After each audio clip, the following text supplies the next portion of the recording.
সারপ্রাইজটা হলো, দাদা চেনটা তো আমার আওয়াজ ছিল না, তো আওয়াজটা কি করে আসলো? বলে এই চেন আওয়াজ হবে। আমরা বললাম ছিল না তো, সার্ভিস করার পর কি করে আসলো? বলে এখন তোমার চেঞ্জ করতে হবে।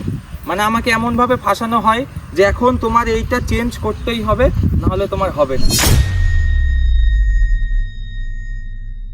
পরে বুঝতে পেরেছি নিজের ভুলটা। আমার যখন মনে হলো যে আমার চেঞ্জ করতে হবে না, তখন ওরা বলছে দেখো দাদা, তুমি যদি চেঞ্জ না করো তোমার এই চেন ছিঁড়ে তোমার দুর্ঘটনা হতে পারে। ক্লাচ প্লেট বাদ দিলে তোমার মোবিল নষ্ট হয়ে যাবে। যে মোবিল তুমি ভরলে আজকে, ওই মোবিলটা তোমার পুরো একবারে জ্বলে যাবে, 1 মাসের মধ্যে জ্বলে যাবে। 5000 কিলোমিটার তো চলা দূরের কথা। তখন আমার মন খারাপ হয়ে গেল যে মানে এটা কেমন বিষয় যে আমি এত টাকা খরচা করে আমার সাথে শয়তানি শেষ পর্যন্ত করা হলো।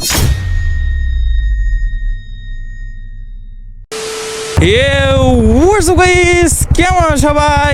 আজকে বেরিয়ে গেলাম ভাই সাহেব, বিশ্বাস করো 2 দিন ধরে বেরোতে পারিনি। কালকে তোমাদের সাথে কথা বলবো ভেবেছিলাম, তা না বৃষ্টি নেমে গেল, তো এর জন্য বেরোতে পারিনি। আমি তো 4টের সময়, 3:30, 3টে 4টে এই সময় বেরোই, তো ওই সময় বেরোনোর কথা। ঠিক আছে, ওই সময় বেরোবো, ঠিক ওই টাইমে বৃষ্টি নামে। আর 4টে 3টে পর্যন্ত রোদ থাকে, মানে একদম কড়া রোদ 3টে পর্যন্ত। আর আজকে দেখো, আজকে এখন বেরোলাম 12টা বাজে, 12টার সময় বেরোলাম, অথচ মেঘ করে আছে, মনে হয় এখনই মুষলধারে বৃষ্টি নামবে।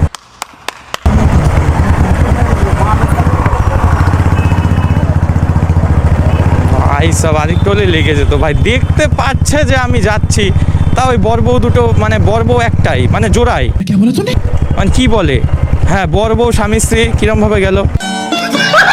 এই আবার রাস্তার মধ্যে ডিক্কি মিক্কি খুলে আছে কেন? কি লেখা ভাই? পরে ফেলি তো, টাকা পয়সা লুটতে পারলে ভালো হবে। এই সালা সেই মজা। সবচেয়ে দামি চুমু কই গাইস? চুমু দামি রাখলেও না কেউ নেই ভাই চুমু খাওয়ার মতো বা দেওয়ার মতো। বন্ধুরা, তোমরা যদি আমার জন্য একটা চুমু ম্যান পাও।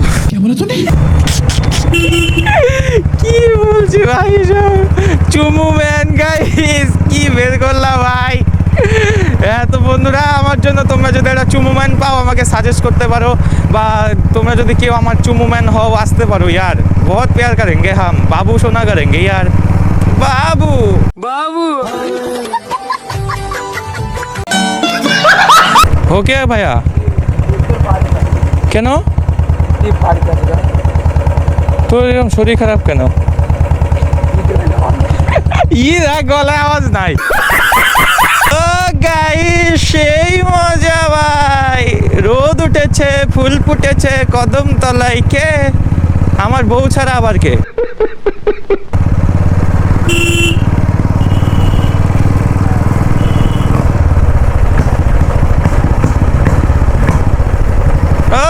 तेजस्वी लोग हैं हमारे पास। এখন দুপুরবেলা বেরিয়ে যদি তাও বৃষ্টি নামতো, তাহলে তো আমার কষ্ট লাগতো না গাইস। এমনি জীবনে প্রচুর কষ্ট, তার মধ্যে আর কষ্ট পেতে চাই না ইয়ার। লেসটা দে ভাই, লেসটা দে খাই। সত্যি খিদে পেয়েছে, দিবি না? দিবি না? দুটো তো দে। সকাল থেকে বেরিয়েছি, খাইনি কিছু, খিদে পেয়েছে, দে।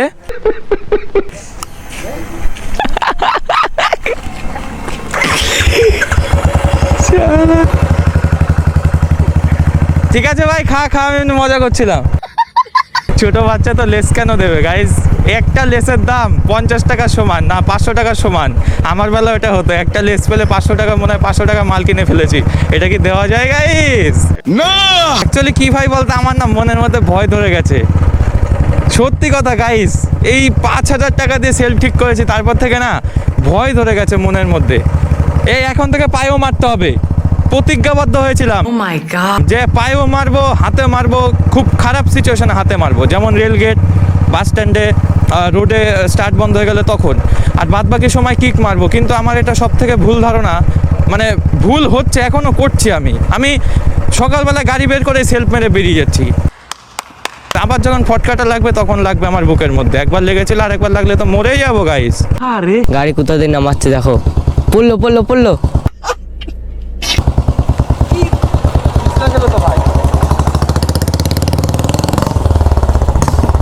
इतने तेजस्वी लोग हैं हमारे पास। সো গাইস দেখো কত সুন্দর জায়গায় চলে এসেছি। এত সুন্দর জায়গা না, সেই লাগছে। এই দেখো। তো অ্যাকচুয়ালি গাইস বিষয়টা হচ্ছে আজকে তোমাদের জন্য কিছু সারপ্রাইজ এনেছি। সারপ্রাইজটা হলো আজকে দেখতে পাচ্ছ বুলটুকে একটু অন্যরকমই লাগছে, বিশেষত খেয়াল করলে তোমরা দেখতে পারবে। জাস্ট ইঞ্জিনটা দেখো, ইঞ্জিনে গ্লেজ দেখেছো? এই দেখো, দেখা যাচ্ছে আমাদের। তো এটা আমার খুব ভালো লেগেছে, যেমন এই দিকেও ঠিক সেরকমই আছে। এই দেখো গ্লেজটা দেখো জাস্ট। তো এটাই আমার আজকে তোমাদের সাথে শেয়ার করার ছিল। আর গাড়ি কিন্তু একদম গাইস নতুন হয়ে গেছে, জাস্ট গ্লেজগুলো দেখো। এই দেখো, দেখা যাচ্ছে কি সুন্দর। তোমার খালি চুমু দেয় সবাই। হ্যাঁ চুমু দিচ্ছে। হ্যাঁ, দেখতো ভিডিও বানানোর সময় কি জানি ভিতরে কি জানি গেছে, শরীর কামড়াচ্ছে, কোথা থেকে কি লাগলো, কি জ্বালা। ই মা, সত্যি চুলকাচ্ছে ভাই, শুয়োপোকা গেল নাকি?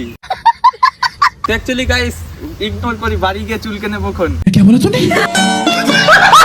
বিষয়টা হচ্ছে গাড়ির কন্ডিশন খুবই খারাপ হয়ে গেছিল। একদিকে তো সেলফ কাজ করতো না, বাদ বাকি চেন বাগেরা একটা সার্ভিসিংয়ের দরকার ছিল। আমি মোটামুটি এক বছর না, মোটামুটি এর আগেবার পুজোর 2 সপ্তাহে সার্ভিস করেছিলাম। তো ভাবতে পারছো ভালোই 10 মাস মতো হয়ে গেছে সার্ভিস করাই না।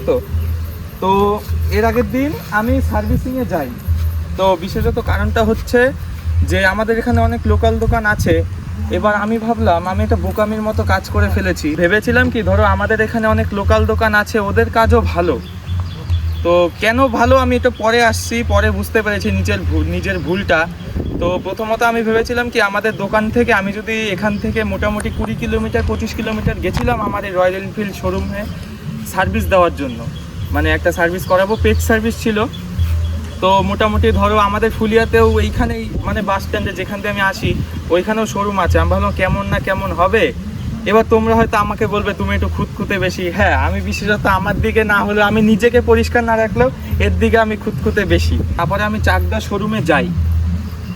তো বিশ্বাস করবে না, ওখানে যখন গাড়িটা ধরলো না, আমি একটা অ্যামাউন্ট ধরেছিলাম, ধরো মোটামুটি কত, আমি 10,000 টাকার মতো অ্যামাউন্ট ধরেছিলাম।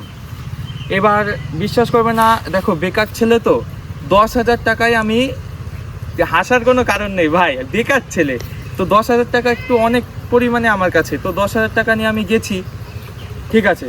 বাদ বাকি বিল হলো আমার যেগুলো ধরো দরকার ছিল, যেমন ধরো আমি কিছু উদাহরণ দিতে গেলে, সেলফটা তো আমি আগেই ঠিক করেছিলাম। সেলফ আমাদের এই শোরুম থেকে, তোমার শোরুম না, তোমরা এর আগের ভিডিওতে দেখেছিলে যে শুভঙ্করদার কাছ থেকে আমি ঠিক করিয়েছিলাম সেলফটা।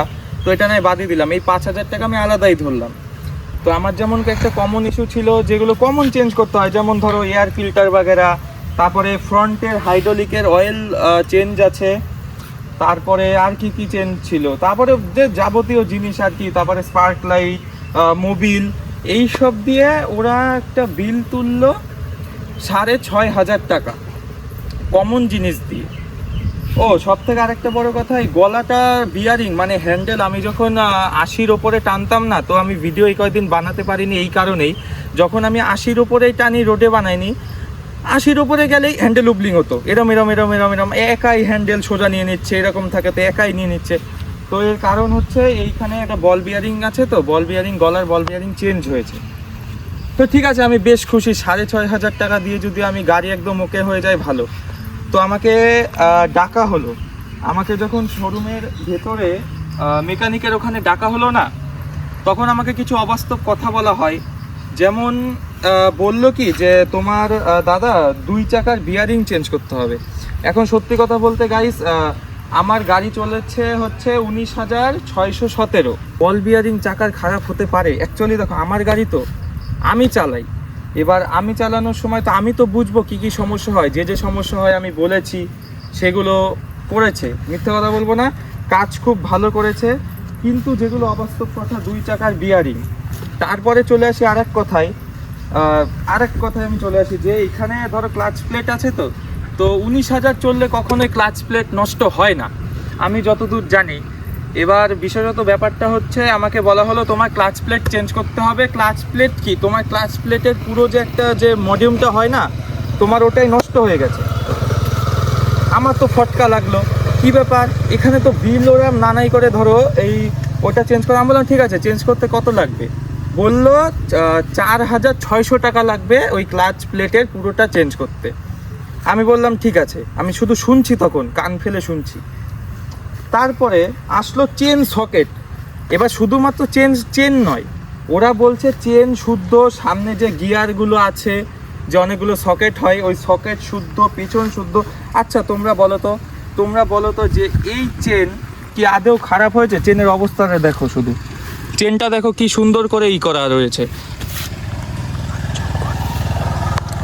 চেনের অবস্থাটা দেখো, ওই নিচের টুক দেখলে অন্তত বুঝতে পারবে যে চেনের অবস্থা কেমন। এই যে সকেটটা দেখাই, এখান থেকে সকেটটা, এখান থেকে তোমরা সকেটটা অন্তত দেখতে পাচ্ছ। এই দেখো আমি বলছি, ওই যে সকেটটা দেখতে পাচ্ছ, এখনো কতটা চৌকো রয়েছে। হ্যাঁ, এখনো কিন্তু যায়নি। আর চেনের অবস্থাটা দেখো শুধু।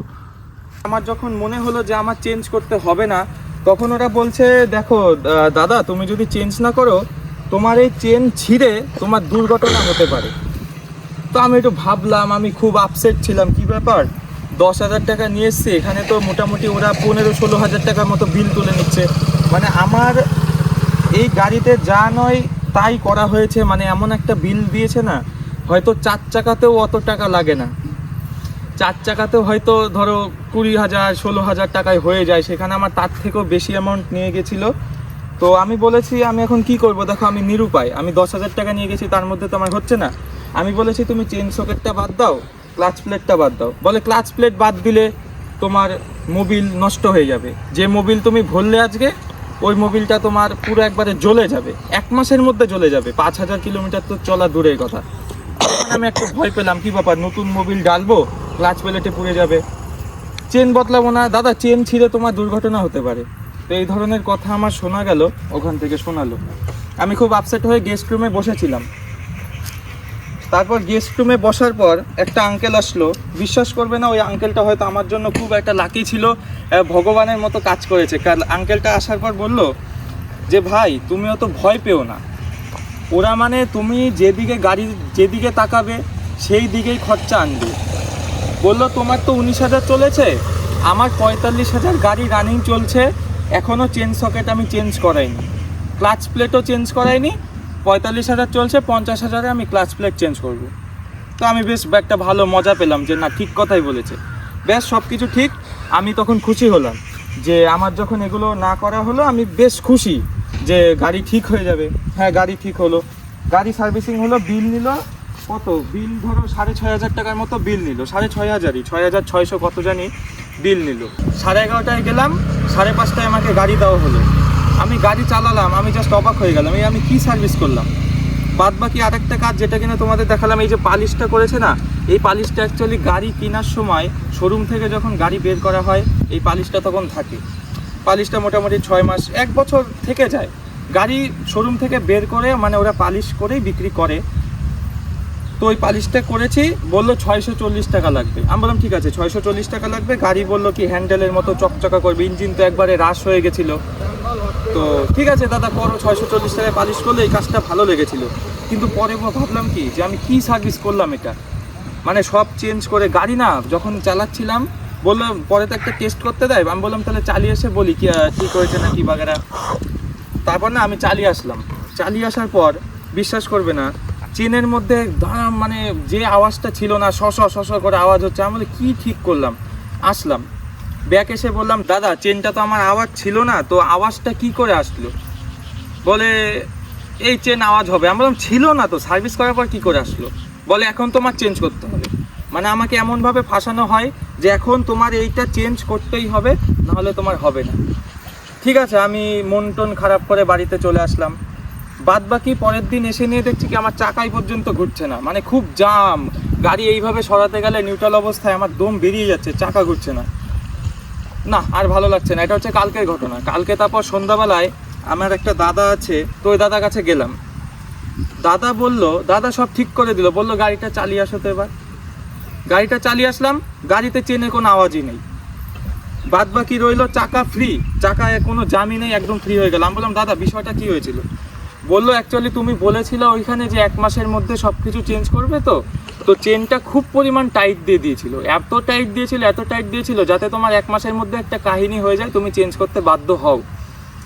তো এইখানে আমার খুব মনটা খারাপ হয়ে যায় যে আমার সাথে এরকম শয়তানি কেন করা হলো। তখন আমার মন খারাপ হয়ে গেল যে মানে এটা কেমন বিষয় যে আমি এত টাকা খরচা করে আমার সাথে শয়তানি শেষ পর্যন্ত করা হলো। তো দাদা বললো তুমি যে তখন আমার মন খারাপ হয়ে গেল যে মানে এটা কেমন বিষয় যে আমি এত টাকা খরচা করে আমার সাথে শয়তানি শেষ পর্যন্ত করা হলো। তো দাদা বললো তুমি যে কাজ করিয়েছো সেই কাজ একদম পারফেক্ট 100% করা হয়েছে, একদম কোনো কাজের কোনো নেই, কিন্তু যে জিনিস না করেছো সেই জিনিসে তোমার ক্ষতি করেছে।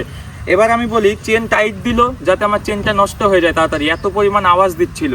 আর একটা কাজ করেছিল চাকার বিয়ারিংয়ের জন্য ওরা কি করেছিল, পেছনের ব্রেক না বিরাট টাইট দিয়ে দিয়েছিল, এত টাইট দিয়েছিল আমার চাকা পর্যন্ত ঘুরছিল না। আমি যাতে বলি এখন চাকার বিয়ারিংটা চেঞ্জ করো আর চেঞ্জ করে দাও, তাহলে ওদের লাভ হয়। তা দাদা বললো যে সব ঠিকই আছে, আর কোনো সমস্যা হবে না। এই কয়েকদিন ডিপ্রেস ছিলাম, 2-3 দিন ভিডিও আনতে পারিনি, কারণ 6,500 টাকা দিয়ে সার্ভিস করার পর যদি এরকম একটা আমি ফিডব্যাক পাই তোমাদের কাছ থেকে, তো এটা কখনোই যুক্তিকর নয়। বাদ বাকি গাড়ি এখন অলওয়েজ ওকে। ভাই বিশ্বাস করবে না, 2600 টাকার চেন, চাকার বিয়ারিং 1200 টাকা, ক্লাচ প্লেট 4600 টাকা, আমি ঠিক করেছি 60 টাকা দিয়ে অল টোটাল, বিশ্বাস করো। তো আমার একটা ভুল হয়েছে, যেটা কিনা হলো আমার লোকাল দোকান থেকেই একটা সার্ভিস করিয়ে নেওয়া উচিত ছিল। ওইখানে গিয়ে আমার যথেষ্ট পরিমাণ ভুল হয়ে গেছে, ওইখানে লোক চলে আসে, আমি এর জন্য দাঁড়াতে পারিনি। তো আমার ভুল একটাখানেই হয়েছে, দেখো 730 টাকা আর লেবার কস্ট নাই, তো ওভারঅল যা করবে 730 টাকা লেবার কস্ট। এবার সব থেকে বড় কথা যে 730 টাকা আমার কোনো ব্যাপার না, আবার গলার বিয়ারিং করেছে ওখানে আলাদা করে লেবার কস্ট 640 টাকা, মানে এটাই জিনিসটা খারাপ লাগলো। 730 টাকা তো আমি তোমাদের দিচ্ছি, বিষয়টা এটা ঠিক হলো না। তোমরা গলার বিয়ারিং চেঞ্জ করছো, আবার 640 টাকা নিচ্ছ, আবার তোমরা হচ্ছে 730 টাকা নিচ্ছ, মানে বিশ্বাস করবে না 1300 টাকা আমার ফাও একদম।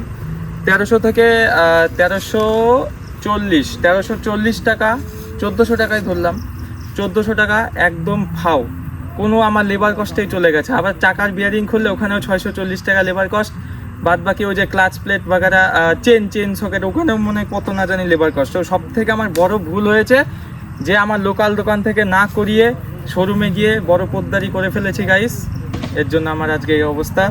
তো বাদ বাকি এগুলোই শেয়ার করার ছিল। এখন কোনো সমস্যা তো হবেই গাইস, যতই টাকা যাক, গাড়ি এখন গাড়ির মতো হয়ে গেছে। তো তোমাদের দেখালাম গাড়ি কন্ডিশন কেমন লাগলো অবশ্যই জানিও। আর বিষয় তো দেখতে পেলাম যে তোমরা বলছো যে দাদা কিছু অন্যরকম করো, তো আমি তোমাদের এটা বলতে চাই যে তোমরা আমাকে কমেন্ট করে জানাও যে তোমরা কীরকম ভিডিও চাও, মানে কেমন রিয়াকশন ভিডিও, নাকি কোনো যে ধরনের ভিডিও চাও না কেন আমি নিয়ে আসবো, কথা দিলাম। তো তোমাদের শুধু বলতে হবে দাদা তুমি এই নিয়ে ভিডিও বানাও, আমি বানাতে রাজি আছি, শুধু এইটুকু বলো আর একটু ভালোবাসা দিও। এখন দেখা হচ্ছে তোমাদের সাথে একদম মোটো ব্লগিং সেটআপে। সো গাইজ আজকে এইটুকুই বলার ছিল, কি এটাই তোমাদের কাছে শেয়ার করলাম যে আমার সাথে কিরম পরিমাণে বেইমানি করা হয়েছে গাইজ। এত বেইমানি আর কি করে সহ্য করবো ভাই, থাপ্পড়ে তোর বাপের নাম ভুলিয়ে দিতাম। যেটা বললাম ঠিক করতে ওটা তো করলি, বাদ বাকি এইভাবে তেজ মেরে দিলি ভাই। মনে করছো আমার মনে খুবই দুঃখ, হ্যাঁ গাইস কালকে পরশুদিন আমার মনে খুবই দুঃখ ছিল, বাট এখন is always okay, I am fit and fine and my Bultu is fit and fine, সব কিছু ঠিক আছে। এবার তোমরা একটু ফিট অ্যান্ড ফাইন, তাহলে আমি খুশি। সো গাইস আজকে ভিডিও ছিল কিছুটা এরকম, আর তোমরা কিন্তু অবশ্যই কমেন্টে জানাবে কি নিয়ে ভিডিও করব।